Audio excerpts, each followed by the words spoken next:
Good morning, it's Friday the 5th of February and welcome to my latest video update. Well, I'm able to report that the RHN remains relatively stable and indeed in terms of patient infections we have only had 2 new patient infections in the last 14 days, albeit one of those was this week, but that really does illustrate that the rate of new infection has dropped dramatically from where it was during the main peak of the second wave, but it hasn't yet dropped to 0. So we do know that we have to continue to be really extraordinarily vigilant in terms of the use of personal protective equipment, social distancing measures, and so on and so forth.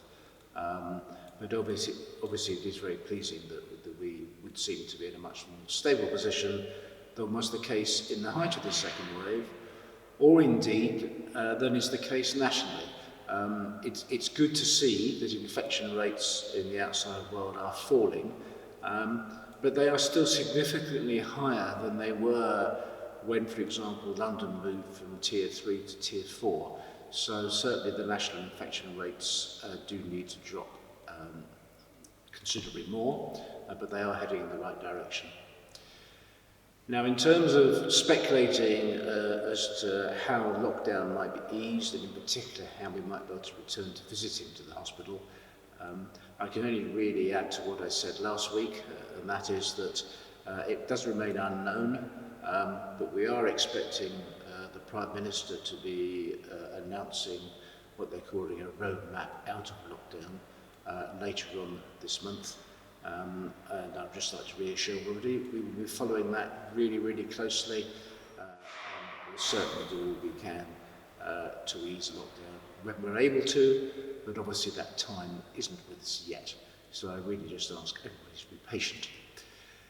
The other thing I'd just like to add is that you will know that the uptake of vaccines here, both by patients and indeed by staff, has been high. If there are any members of staff watching this who haven't yet been vaccinated, again, I would encourage and indeed implore you to get vaccinated. It is definitely to the benefit of everybody, and I think is certainly a huge contribution to bringing down the rate of infection. As far as patients are concerned, we have some patients who weren't vaccinated originally because at the time they weren't well enough to be vaccinated.